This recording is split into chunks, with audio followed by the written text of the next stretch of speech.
The Tangent Egg podcast is aimed at a mature audience. It contains themes that are not appropriate for all listeners.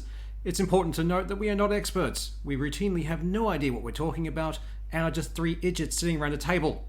Listener discretion is advised. Welcome to the Tangent Egg podcast. I'm Seth, and as always, with me is John Doe and Swoosh. Hello. G'day.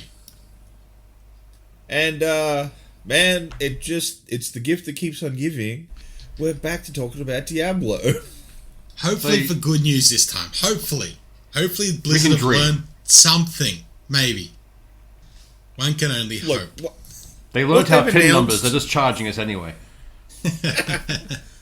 I mean, what they've announced is actually more of an evolution on what they've already been doing and generally been liked by the community. So they've stated that the Diablo 4, which is something I was very concerned would end up into some kind of microtransaction hellscape because of Immortal, they've stated that they're sticking with the Seasons model, which they've been running very successfully in Diablo 3 for a long time now, which will work on a rotating 3 months. Every 3 months they'll bring out a new set of challenges and things for you to do for that season, and you typically start a new character for the season, and you progress. But they're adding on top of that a battle pass of some kind, so you'll have some kind of other track to do as well. They've been very upfront, the biggest air quotes you can possibly imagine, saying that like the best gear will still be findable. It's not going to be found in the battle pass or in the season pass, and it'll all be wait and see how it actually pans out. But it does sound good. They're sticking with a model that they've already proven they can do. They've been doing for a long time, and the Diablo community generally is pretty okay with. Yeah, like the Battle Pass previously has been pretty good. In this, they're saying, in air quotes, the best looking cosmetics aren't exclusive to the shop. Doesn't mean the most powerful shit isn't exclusive to the shop. Yeah. Because once you start getting power creep for each new season that comes out to make people want the new stuff, eventually shit's going to end up in the shop. So, yeah. Well, that's the effect of the season model. They can put out really powerful gear that's really powerful for 3 months, but then you would be playing once it rotates, you'd be playing a non-season champion with that really powerful gear. Yeah. So if you make a new in-season champion, you start from scratch again. Or at least if they replicate the season model they did for Diablo 3. It doesn't actually matter that much if they put big, powerful gear in a season, because after 3 months, it's gone. That is true. Surely they had to have looked at Diablo and Mortal and gone, oh, fuck. They're going to have to we fight sort uphill. of fucked up here, and it's making us money, so we're not going to stop, but we really can't do that again. But this is basically gone, okay, we got away with this once, and you guys got really angry. They have to actually get good rapport back. They have lost a lot of people, let's be honest. Blizzard's not been doing great for a while. From the controversies with their higher-ups to Immortal, and God help them if they start fucking with World of Warcraft. There'll be an actual riot on their hands at that point. But they're going to have to try hard to bring people back, I think. Just to get that trust back. They also said recently to drop the loot boxes and to move to a battle pass. They're doing the same thing with Overwatch. You won't get those fucking loot boxes anymore. They're putting that more towards a battle pass or whatever the fuck they want to call it this time around. Yeah. But tell you what, I lost a lot of time to Overwatch, and I both loved and hated loot boxes, because I never once paid for them, because I really couldn't be bothered spending money on a game I'd already bought. But when you have 6 of them stacked up, yes, I'm going to do the thing, that little dopamine section in your brain goes off. But then you get nothing but 6 in a row of commons. It's neat. Thank you for all of that hard-earned time. See, I'm a very big believer in that they should be able to state the drop rate and everything you can find in the box and the potential drop rate of that thing. That should be listed somewhere, not just, oh, here's a box, you might get a good thing in this. Oh, trash again. Better luck next time. Maybe if you spend some money. The worst thing is when you get an epic and it just turned out to be coins or a spray. I hate all of you forever. Just so much of my hatred. I think it's in Europe. They actually do make them do that. Yeah. You have to publish the drop chance rates of anything that's random. Yeah, and what if you've done it for one place? Why not do it for fucking everywhere? Just say, hey, look, unless you're actively skewing those fucking drop rates everywhere else, why Which not is do it just for probably everywhere what else? they're doing. Oh yeah, spend some money and you get a slightly better drop rate. I mean, come on. The big problem with it, and probably the reason they're not doing it everywhere, is because once you tell people that they've got a 0.00001 chance of a drop, that kills the mystique. Yeah. Yeah, you've got So a you're not 40% gonna chance tell- of trash, or you got a 0.001% chance of something you might actually want. It's like, oh, there's the fucking value in it. So that's why they would do it, because why they wouldn't do it, because the more they can obfuscate that, the better. Even if the tables are the same in, like I said, I can't remember where they are that you actually have to publish it. It's Germany, I think, off the top But of my head. I could be very wrong there. Yeah, But that Germany's the one that that took sounds- them to court, I think, where it's like, you have to listen to us now. It's like, oh, okay. I'm pretty sure it's somewhere in Europe. Yeah. But like, even if it's easy enough for me to go look it up, I have to go and look it up. Yeah. Whereas other people may not. They may just see a pretty box and think that they have there's 10 things in it, which means I have a 1 in 10 chance. Yeah. But really, it was 70% chance for the first item, and it just gets worse from there. Like, Yeah. I get the appeal of them. There is that little dopamine thing when you're going through that animation of everything popping out, and it's like, oh, what do I get? And it's the same way they lure you in with just gambling or poker machines. They make them loud and flashy and catches your attention. It's like, this is underhanded. I'm not sure I'm okay with this. yeah. That's why I never spent money on it. That's why there's been all that legislation, because, like, as quote-unquote functioning adults, I could hear the air quotes there. I know, right? I buy the dumbest stuff. I have a full-size toy pulse rifle, which I haven't actually shown John Doe, but I do own. I have money, I do what I want. Dude, I own multiple 3D printers and just bought a laser cutter. I can't be trusted with money. I know, right? That's why you should be trusted with money. You buy good things. Who needs a house? Who needs a house? Who needs financial security? You can have the fun toys. Fuck you. And it'll be a little one on my keychain. At least Point that way is, be a though, homeowner.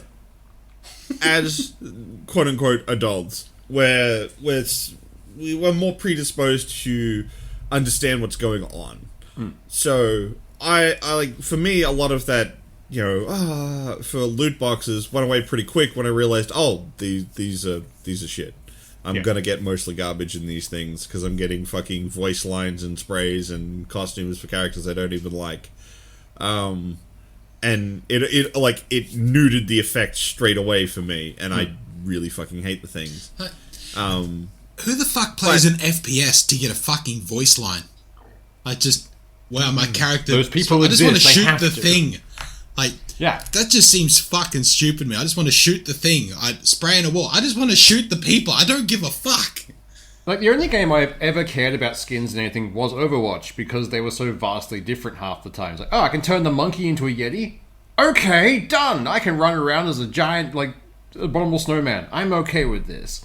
Like, they were vastly different enough that it got my attention. Whereas most other places, cool, I have a slightly different version of camo on my gun. Yay! But then we're not the target audience for this sort of effect. Yeah. It's generally younger people, children, who just see the pretty colours and the thing appears and they don't think about cost. The shiny feel good. Oh my god, I got another thing. I got another Fortnite dance that people are going to want to slap me for. No, Pretty much. So, that sort of stuff is where this gets malicious, and let's face it, that's why the European Union decided they wanted to start setting up legislations against loot boxes, because it was clear that it wasn't targeting the adults. It was either targeting people who are vulnerable or children. It's not loot boxes anymore, it's surprise mechanics. Oh, get out of here, EA. I still The worst love bit that. is, that girl who said that doesn't believe it. Someone God, just no. fed her that and was Yeah. like, you cannot admit that a loot box is gambling. You have to call it this, so it's Yeah. something else. And that girl had to sit in a congressional hearing and say the fucking words, it's surprise mechanics. I feel so bad for like if you've ever watched it, you can just see hope die in her eyes. It's like, you poor dear. But what about the sense of accomplishment? Yay! Bah. It's like, Look, that's the when I was a thing. kid, I played way more games with cheats and trainers, and I did not regret it in the slightest. No. I had a lot of fun. But now that we've grown up a bit, it's I can cheat in games. Like, I really can't be bothered because I know if I struggle through this, I'm going to get the greatest sense of accomplishment from finally kicking this guy in the fucking teeth. Like, when you reach the point, The entire where reason I play FromSoft games. yeah, like when you reach a point where you're stuck in that cycle of a boss kicking you in the teeth, and it's like you start mocking them in their opening dialogue, like repeating shit back to them in a mocking voice. When you finally win, oh, that's a great feeling. No, the problem is when you fight those bosses and you finally win, but in the last scene, they fuck off again and you gotta fight them again later. It's like, just fucking die. I'm done with you. Have you ever been playing a game like in a cutscene and you just see someone? We all went to the same uni and we learnt game theory and we learnt story theory and that kind of stuff. And you see someone who you know for a fact you're going to kill eventually or is going to betray you. It's like, I'm going to enjoy murdering you. Like, I shouldn't. When you walk into the king's throne room and he goes, here's my vizier. And it's like, Oh, yeah. I'm murdering you later. Yeah, so pretty much. you're an evil guy right there. Or even, I do like the trope where it's not the vizier and they just look creepy. This is the whole, like, no, you're clearly the person. It's like, no, I want to save the kingdom. Like, oh, okay. I actually like puppies. Yeah. No, I've done that in D&D games before, where it's the whole thing of like, yes, the creepy vizier. And it's like, we'll put him in a zone of truth and make him confess his schemes. Oh, wait, no, he's just an awesome guy and just seems to be kind of creepy. He's just blessed with creeper face. Did we make this guy confess to making a puppy orphanage? Yes. Just unfortunate circumstantial face. He's just ugly. Shit, sorry, Meanwhile, bud. I have a group of city guardsmen turning people into ragu. But still. Look, we were justified in that. They tried to abduct one of us. I will not have this slander against the guard. Yes, I still like that day started with you guys going antiquing and ended with you turning a person into ragu. That was a fun game. But yeah, But- so Well, I mean, Diablo, high hopes, not expecting it. yeah, pretty much. We can dream. That's the thing. Look, I dream hard because the particular type of game that Diablo is, I don't know what its current title is. When I grew up, it was called hack and slash. Yeah. That's just what Diablo was. Now it's more of a hack and slash is more like Bayonetta, that kind of thing, isn't it? Like a Yeah, isometric that's a action character roll. action which was game. a Diablo-esque. Like, Diablo's become its own thing. Like, it is more or less, it's like Souls-like. I think they call them action RPGs now. Yeah. But that's still like really broad. Because like Witcher falls into that. Like Yeah. Yeah. trying to define what it is, like there's so many genres that it could fit.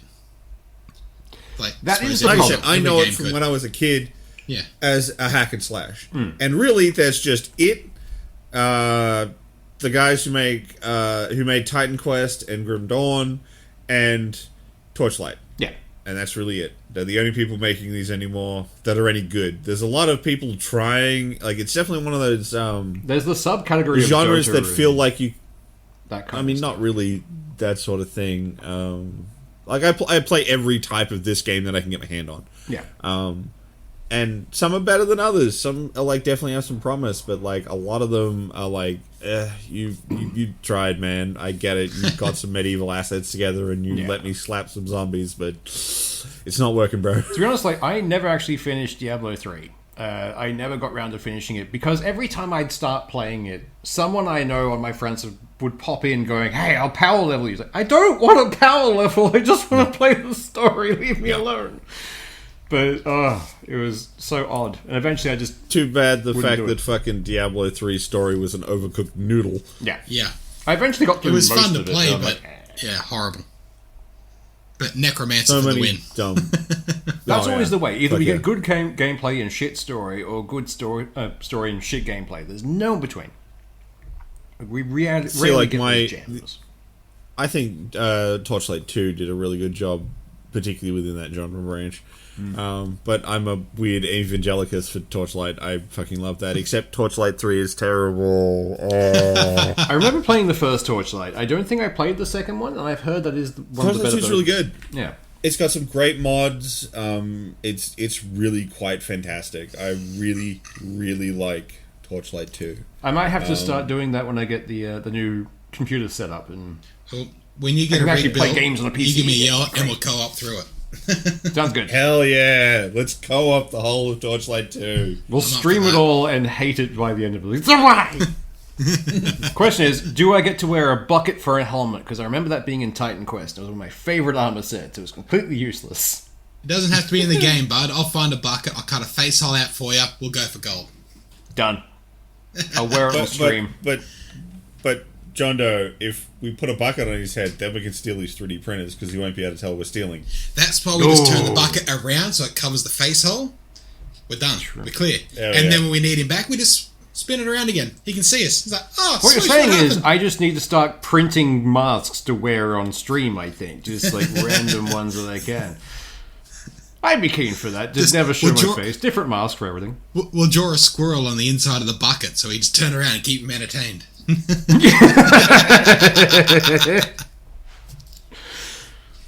I'd be angry if that didn't work.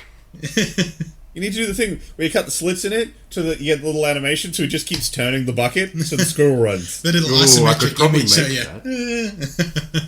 that. Scary thing is I could probably make that pretty quickly. That'd actually be pretty fucking awesome. Custom bucket. So, Bucket hell of a distraction. moving on to our next thing. Another crypto-backed game has crashed and burned. As we Horror. expect. Who'da fucking thunk it? It's straight Not the out of crypto left bro. field, man. I wouldn't have seen that coming anywhere in the world. And it hasn't just crashed and burned. Like, the people that backed it aren't getting refunds because there's no fucking money. Couldn't happen to dumber people. I know. Oh, it's almost I like it was a still- Ponzi scheme. Who'da fucking thunk it? I still just don't understand how they thought they would ever make money from them. Like, anytime it pops up, I'm like, I'm just going to ignore that and watch it flounder. It'll be fun. Look, the biggest issue I see with these things is they all start by going, we're gonna be a crypto thing. Ugh. The only way that works is if you somehow make your thing blow up. Yeah.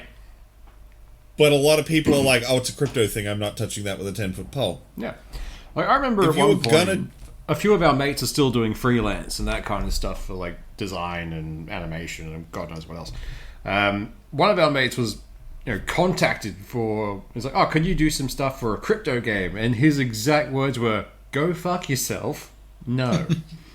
It's like, that was a smart idea. Well done. Yeah. It's just like... So- he knew he wasn't getting paid because I'm pretty sure they would have done the thing of, oh, no, we'll let you keep some of the stuff as the crypto and then you can make money that way. So the game was Untamed Isles. It was meant to be a monster taming turn-based MMORPG.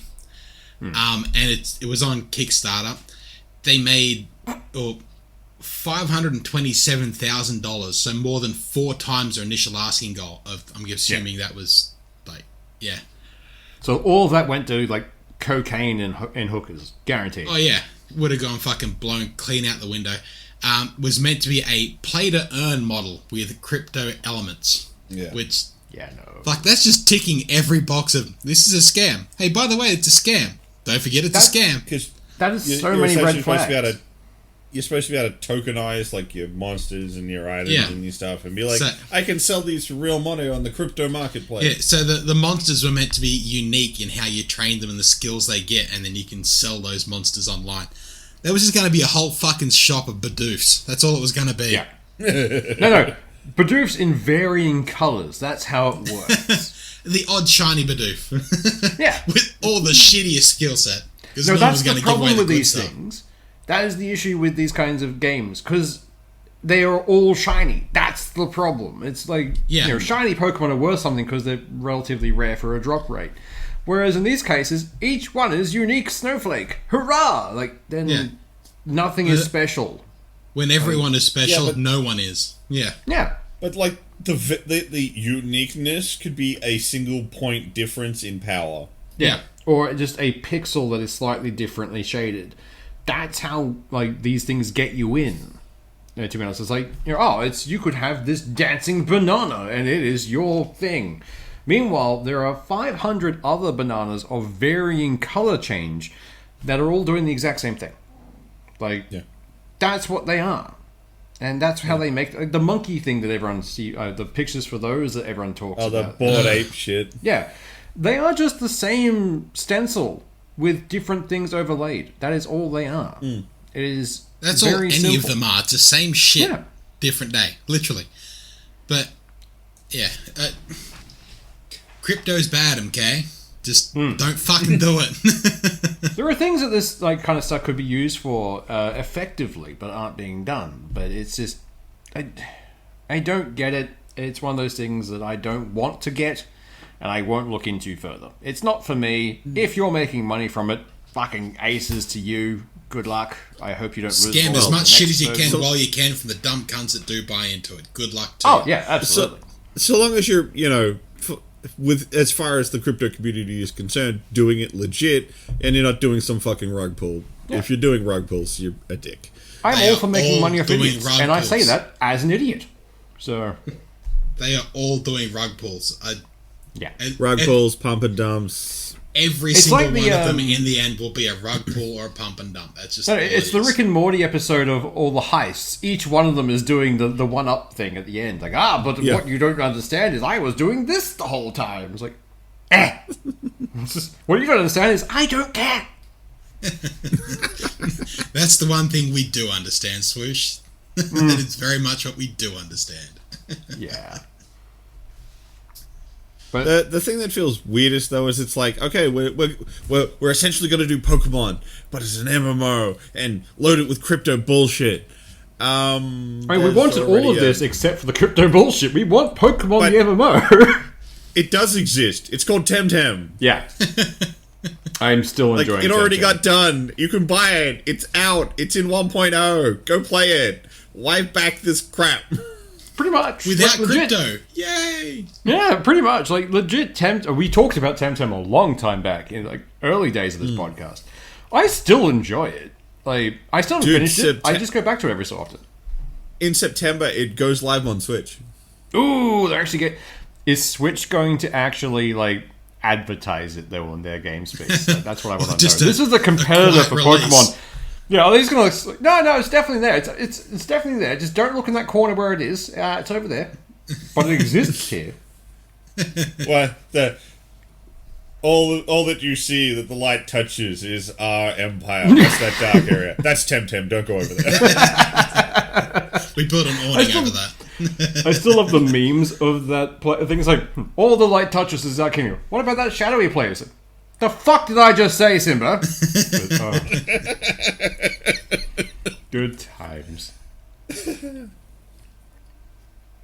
But long and the short of it, we ain't crypto fans here, and we sure as fuck are even less fans of NFT bullshit. Yeah.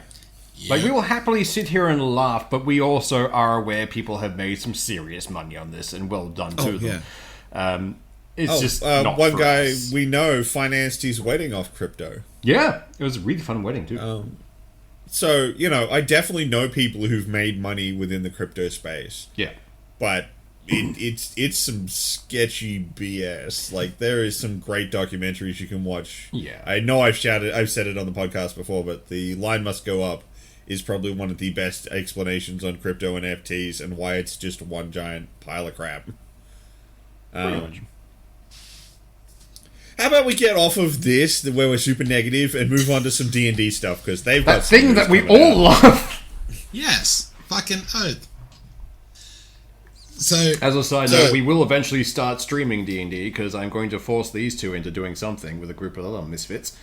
But Oh god, Swoosh, why are you twisting my arm, you monster? My elbow is rubber. Why are you twisting it so much? Oh no!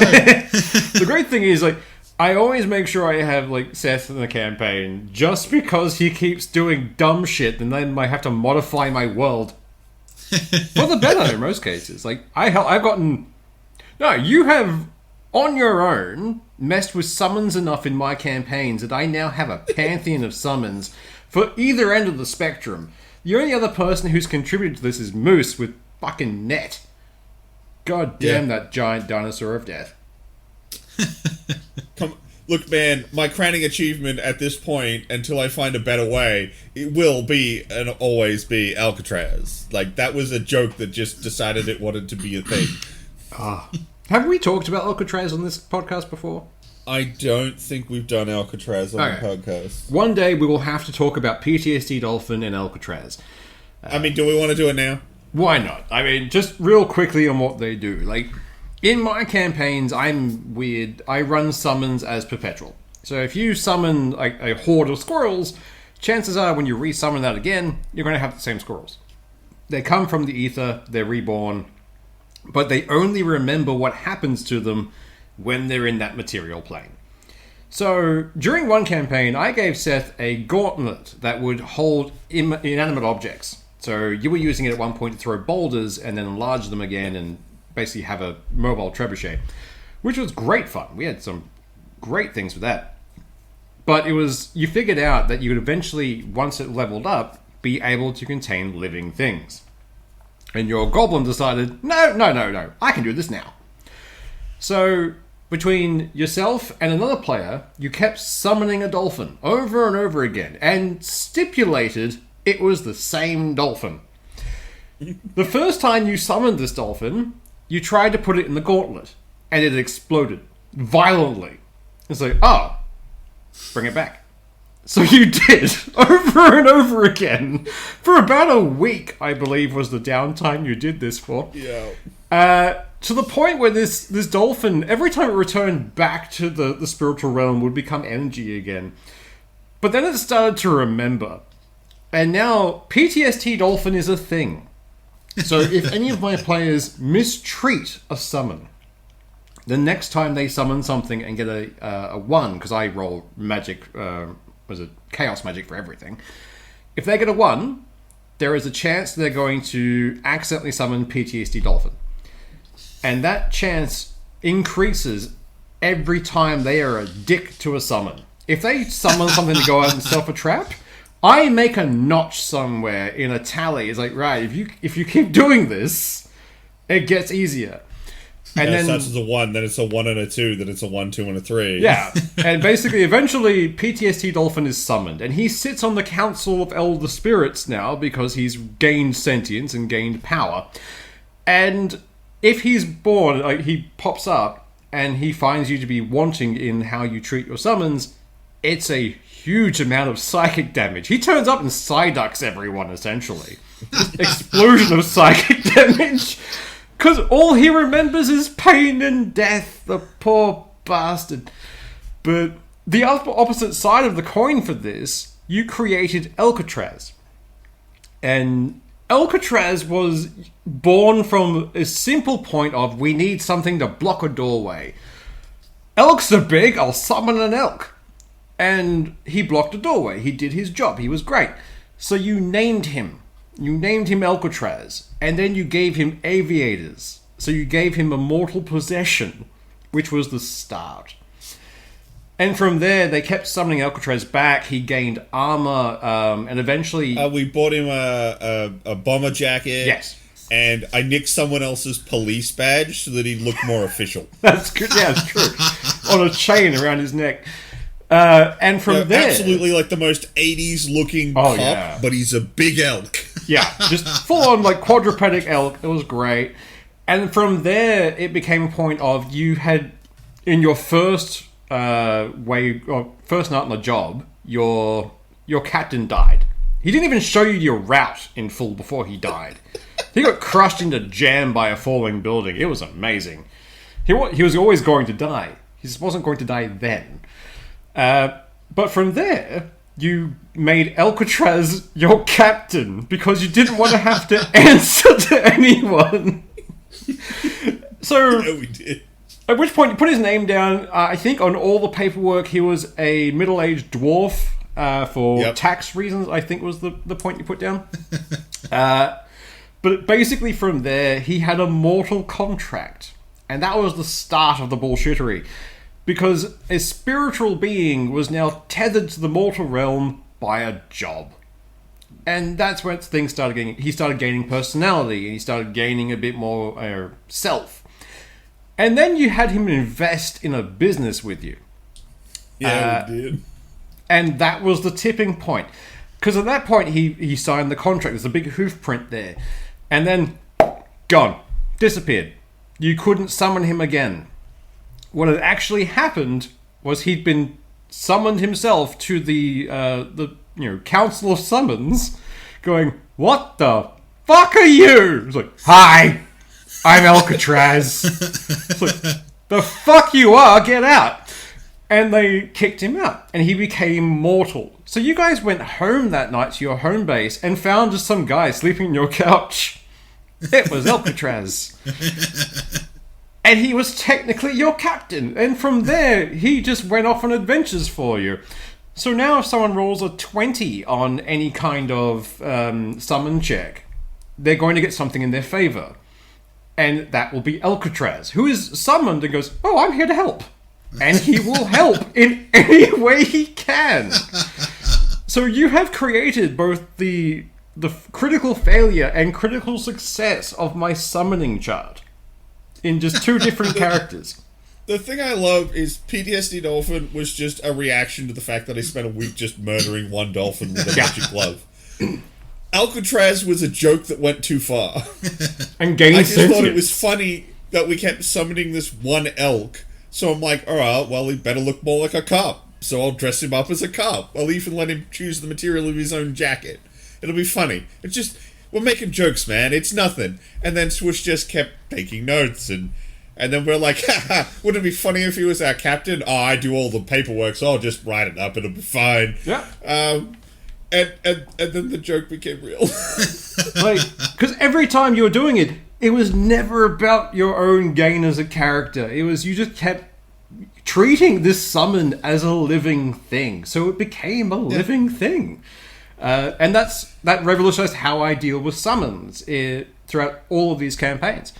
So to the point where I have a custom race now, which is the Spiritborn. You can be someone's summon who has escaped. If you want a fun backstory, you could be someone's familiar who lost their caster. And your goal is to find them again. I love those kinds of characters. And now I have a way of introducing that into campaigns. All from bullshittery with a couple of people in my campaigns. Oddly circled around me. Yeah, well, then there's another mate of ours, Afromat. Try and guess why he has his nickname. But because of him, there is a new ability in my systems called the Alpha ability, where you essentially use intimidation to go, no, you are my bitch now. And you fall in line. And because he was playing a barbarian, a fighting class, in a very investigation-heavy campaign. Not just investigation heavy, where everybody else played a caster. Yes. So, and you kept arguing your way around any kind of thing. You investigated things properly. It was really great. And he's like, "I want to fight things." Like, well, there's not many things to fight, but you can make people your bitch now. It's like, yeah, I'll lean into that. Like, done. But good times. D&D is a strange thing. Yeah, it really, really is. And that is the shenanigans you can look forward to if I ever get round to streaming this with these two Muppets and a few others who just the horror they produced. I mean, Net is terrifying. I told you. I was playing in a different role playing game. Yes, I cheat on you with other role playing groups to deal with it. How dare you? This was another friend of ours, and we were playing a sword and sorcery themed game called Beasts and Barbarians. Long story short, we're in a siege. I end up fighting the other army's champion. And I am playing what is called a loincloth hero, which is a barbarian character who can wear nothing but a loincloth. and if I do, I get a free soak roll on damage. So I Conan. can essentially avoid damage. Yeah. And this dude's come out, he's like, big dude, full plate armor, big axe. And we start fighting, but we're absurdly evenly matched. Me and the DM are like staring each other down because it's like if one of us can get the damage to explode and just keep rolling dice, the other player's fucked. Yeah. And we're doing this, and we're trying to find an advantages for us. And eventually I go, I'll do a grapple. Successfully grapple the dude. Then I get to perform a crush attack, where I basically just get to do a buttload of damage. So essentially what I decided I did is there's this big barbarian dude. Gets behind the fucking dude in full plate armor with this giant battle axe and just suplexes him into the ground. Just plant his head, and then he died. So it's just like, head buried in dirt. Nice. Yeah, it's not just your game, Swoosh. I do dumb shit in everybody's game. Oh no, every game needs at least one person to liven things up and to have fun.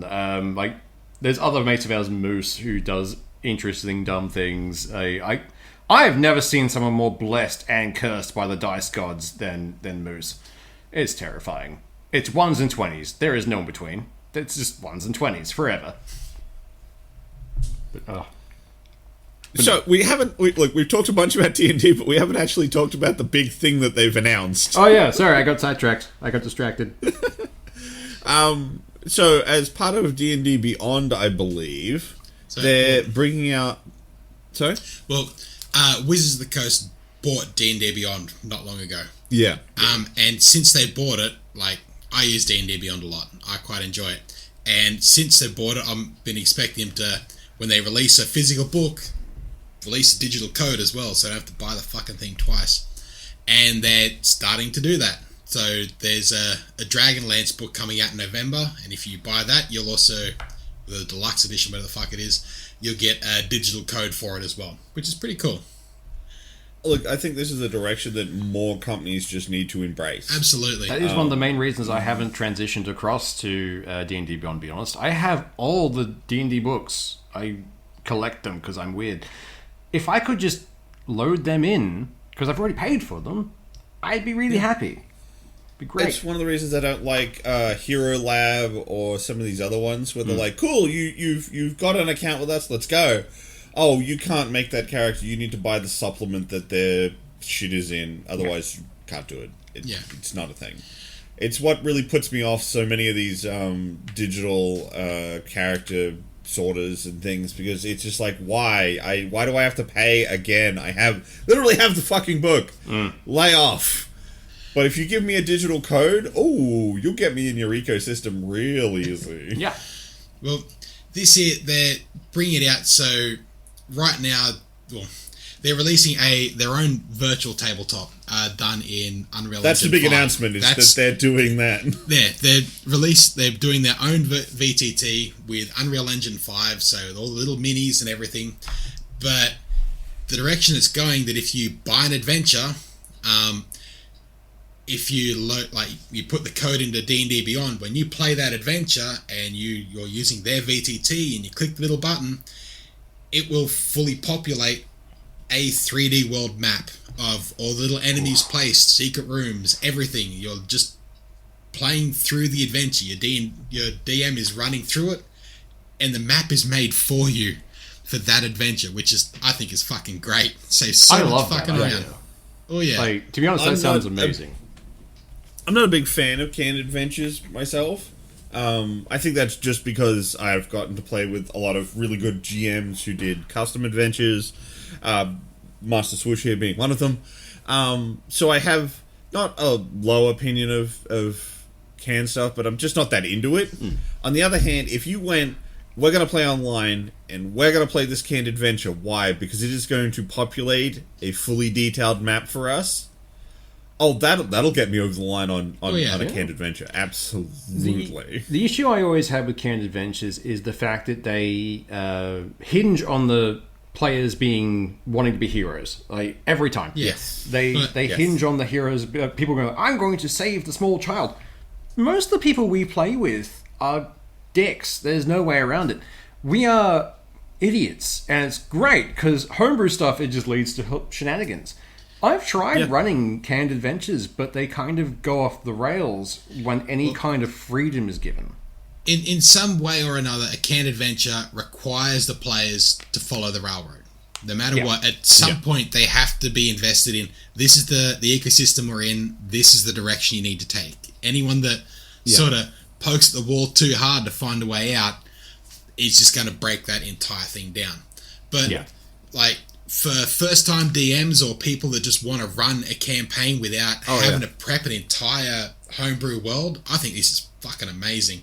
Like, absolutely, from what they've shown of it, like being able to develop the so say you buy a book and it comes with a whole heap of assets for the VTT, you can then use those to make your own map. And to get more assets for it, you might buy another book which comes with all the assets from that, or whatever you're going to do with it. I've got a fuckload of stuff on D&D Beyond, so I'm fucking praying it comes with a fuckload of assets for it.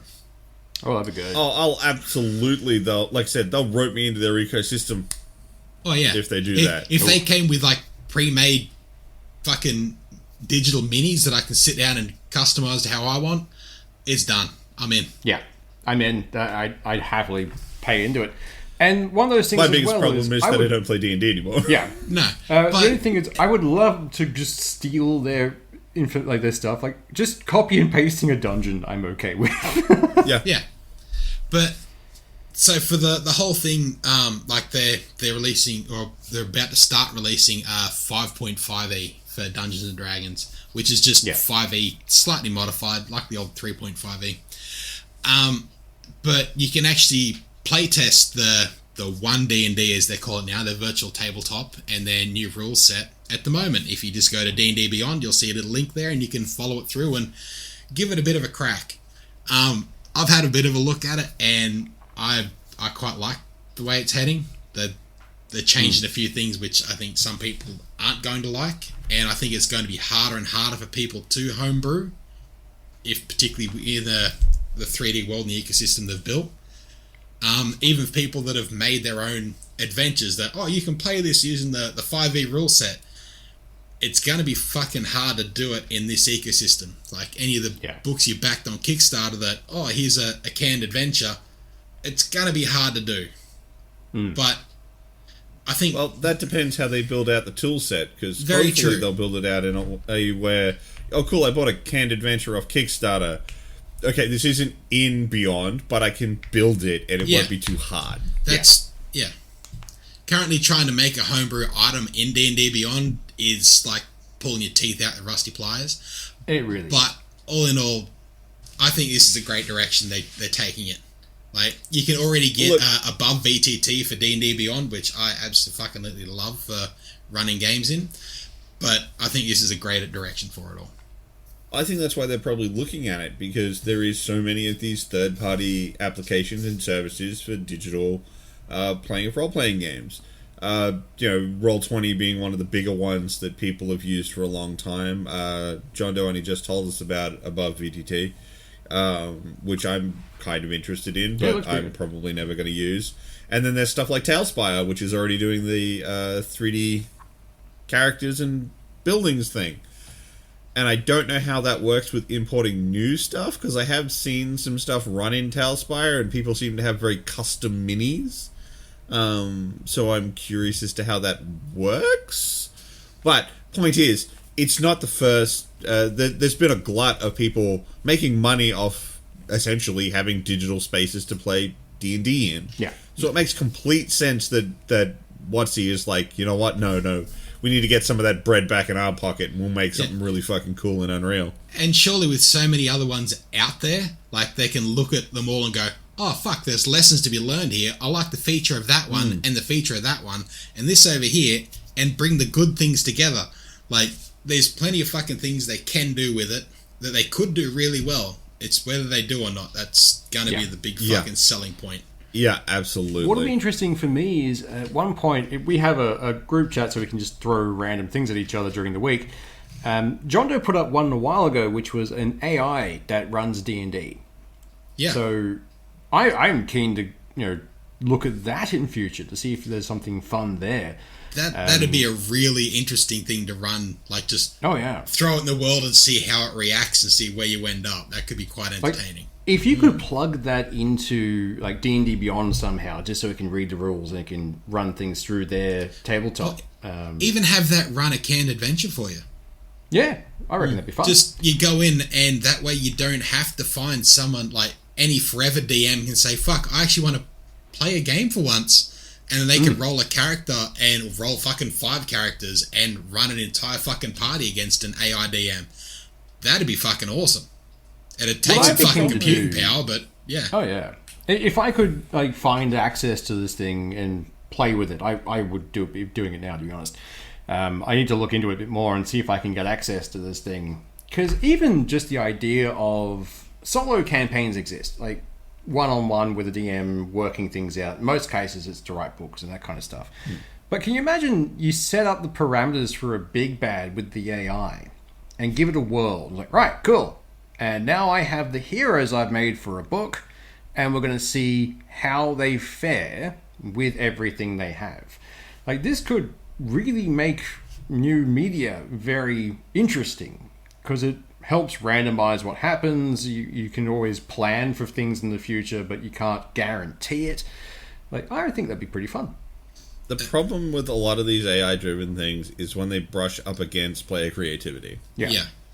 It's why generally the quote-unquote virtual DM is running something like Neverwinter Nights or Baldur's Gate or Icewind Dale or Pillars of Eternity, because it actually has a significantly reduced and focused set of things it has to worry about.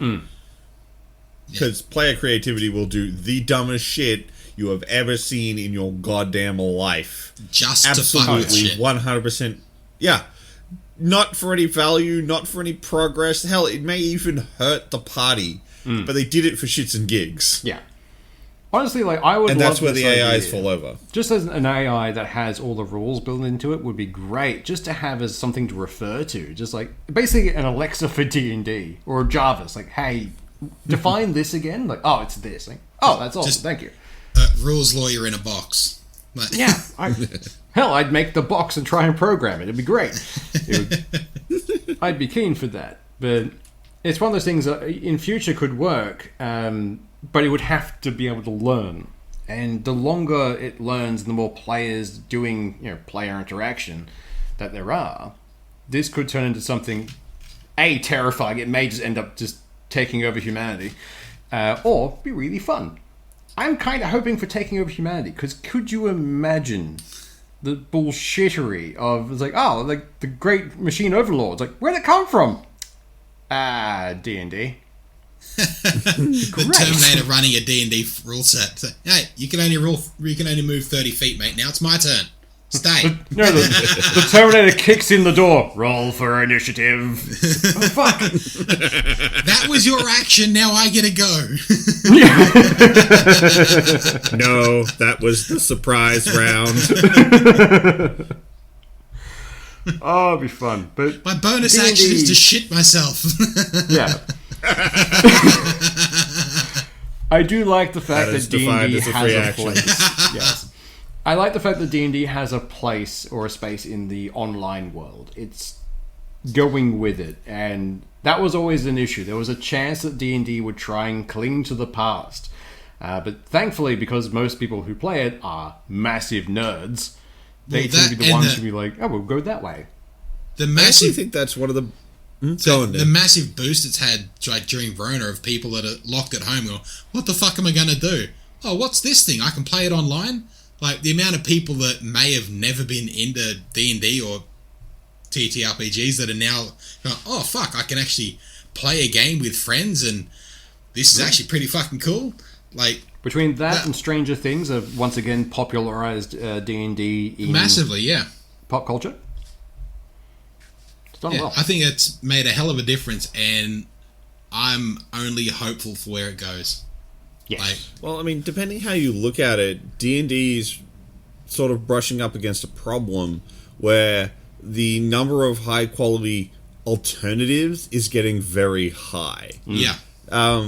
the Venn diagram of like people who like other RPGs who also like D&D has a lot of crossover, but people who play D&D and play other RPGs is actually much smaller.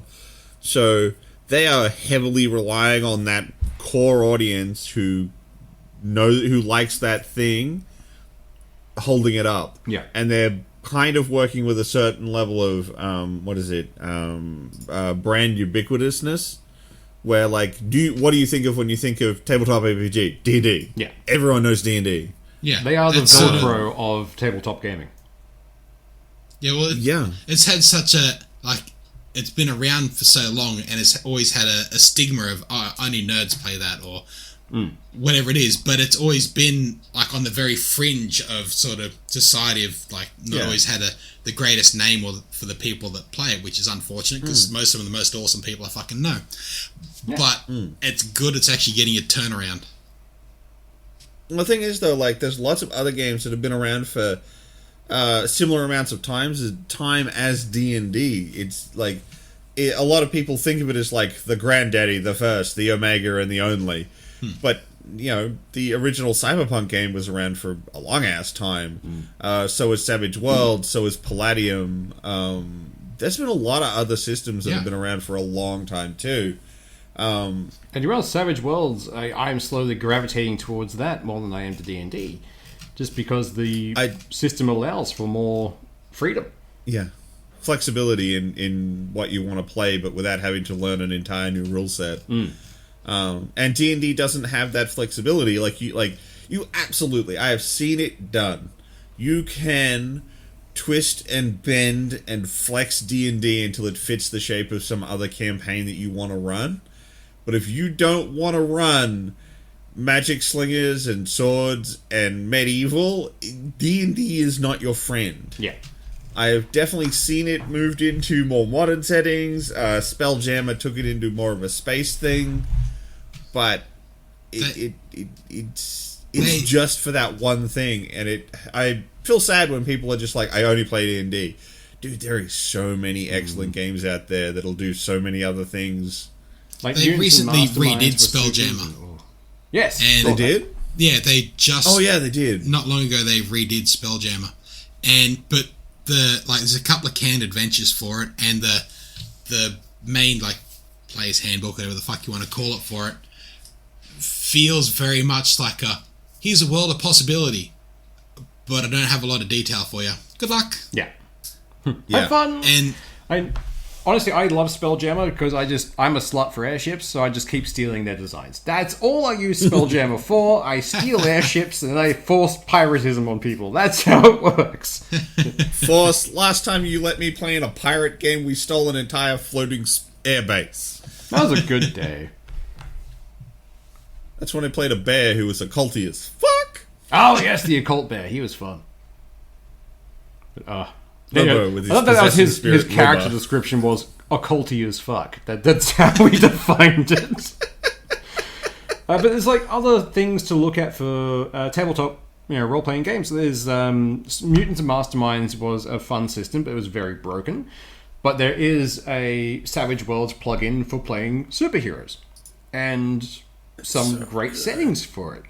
And hell, I just love the setting of one of them, which is called Necessary Evil, which is aliens come down. It's like, oh, you have superheroes. Aren't they great? This is amazing. Let's have a big party. We'll, honor the superheroes. They turn up. The aliens murder every single superhero. It's like, cool, your world is now ours.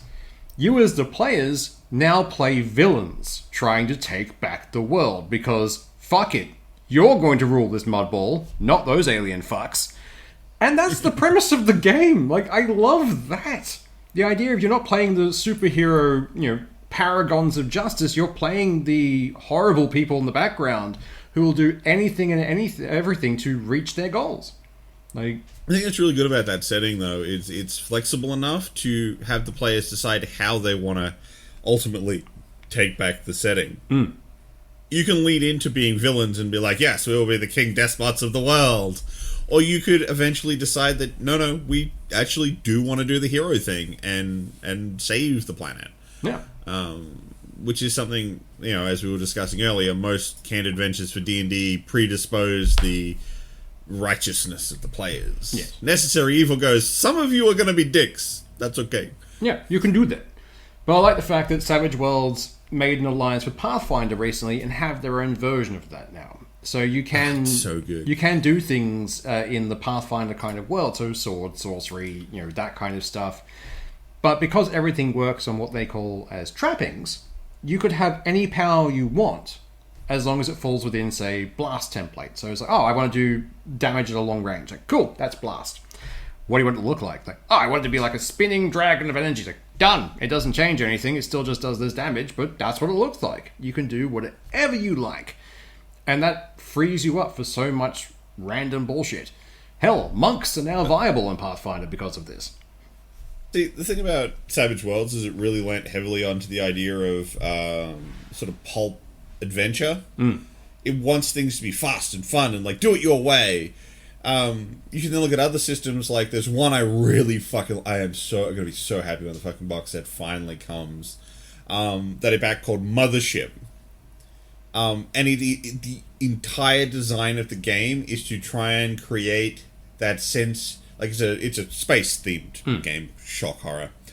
But it really wants to dial in on that really sort of, high-tension horror. But not necessarily horror, but stress. Like, it wants the situation... Like, the stress could be some horrible thing trying to eat your face, or it could just be, oh god, the computer's gone on to cascade meltdown and the entire space base is about to fall out of the sky. Nice. It really wants that particular thing. So they built an entire game system around this idea that you should be under pressure, and that pressure will grow, and that will cause... It's supposed to try and get you as close to that cascade meltdown as it can without actually having it happen. But, all games are built so that it should happen eventually. Yeah. It's just so, we can talk about D&D for fucking hours. We can talk about a million other games for fucking hours. But there's so much variety in tabletop stuff. Having more high-quality virtual tabletops, even if it's mostly locked to D&D, it's still amazing. Yeah. Like I said, I'm playing this Beast and Barbarians thing. If we were playing it online and D&D had some great arenas that we could just build this thing in, we could have had some dope stuff set up without even having to play D&D. We just want the space. Nerds want the place to play. You give us somewhere, we will attend. Build it and we will come. Damn right we will. And we'll roll dice all over it. Oh, yeah. Oh, without question. Left alone in the room, we will sit there and play with dice. After that first episode, the last time we talked about D&D, we've all, moved our dice away from our desks, so we don't toy with them. I've had to lock them in a cupboard so I don't just hold the dice. We are all just goblins sitting here. Yes, we like the math rocks. They make the click-clack sound. Well, they do. Don't even pretend they don't. It is weirdly satisfying rolling dice. I can understand how casinos have made so much money now. I get the vibe of a craps table when I'm sitting at a D&D table and someone's about to make the big roll to take down the big bad guy, and literally everyone's on the edge of their seat staring at this little things rolling across the table, waiting to know what number comes up. I am a massive fan of Dimension 20, and I really love their idea of the Box of Doom, but I need to have one made for myself, make my own version of it. Because there's something weird about, this is a Box of Doom roll, which means you have to roll it in a special little thing because of the tension. It's I don't know why, but this makes it better. Fuck you. It's simple. You get to decide where the tension is. You can be look, this is a save or die roll. We're doing it in the Box of Doom. It adds that little extra bit. There's I've talked to you because we talked a lot about stuff that you want to 3D print. Yeah. About sometimes, particularly D&D players, they really love, maybe not, I know a lot of people who don't really like miniatures and maps, but they love little tactile things as a thing to use. Savage Worlds uses these things called bennies, and it's really encouraged that they're not imaginary. They really want you to give chips out because they feel like you have something and that you have something to spend. Yeah. It's the difference at a casino where they're getting a token for a credit or actually having a chip or actually spending $1 on it. Yeah. It's a very big difference to, I'm going to feed this paper into this machine, to, I've got a handful of fucking chips. Like, these mean something. Like, it's a very big difference. D&D players, Yeah. so, you know, D&D players love, like, more tactile things to interact with. So, adding that extra little bit of layer of, like, how do I amp up the scene? Well, we're going to bring out this extra thing that we only use when shit's going off. And, yeah, it absolutely makes sense why that would just absolutely the tension. I mean, I've talked to you about, because you've talked to me a couple times about creating like a little mimic chest. Yeah. And I think it would be really cool that if, when people wanted to spend their bennies, they had to feed the mimic. I love that idea. Just to have some fun with it and add this little, like, that's spent, you fed the mimic. You know, just have fun with it. Like, just because you're doing theater of the mind doesn't mean you can't do dumb shit with the table. Oh yeah, definitely. And like, I don't really use minis or all that kind of stuff. It's more, do everything mostly in our heads. But those fun little things you can occasionally throw in. It's like, yes, this is the thing you're fighting. Like, you know, showing something up on a screen, or, you know, something to help the tension along. Like ambience, just setting music and that kind of stuff just helps so much. Oh, we haven't done music in a while. It got a bit weird because I swear everyone has a minor superpower. Mine is apparently the whatever Spotify or whatever playlist I'm listening to at the time somehow finds the exact appropriate music at the exact possible time. Like, It's pretty good at it. I don't know how it freely works. admit that. Like I leave it alone and it just plays in the background, but somehow we always get battle music in the battle point. We always get town music in the town point. Like I don't know what this is. Not a bad superpower to have, because finding music can be a bitch. And like, I've got the perfect song for this. Give me 5 seconds to find it. 5 hours later. I mean, one of the things I want to build is literally just an ambience machine where I have a couple of buttons and dials so I can ramp up how exciting it's meant to be and what place they're in. It's like, cool, done, macros. Just table mimic, we're in a town. Town music. Or table mimic, we're in a battle. Yeah, it's like town level 0 is ambient music. You level it up, you're doing some things. You just keep ramping it up with a switch to the point where it's like, oh, shit's gone down, everything's on fire, run! But, Table mimic, cheese it.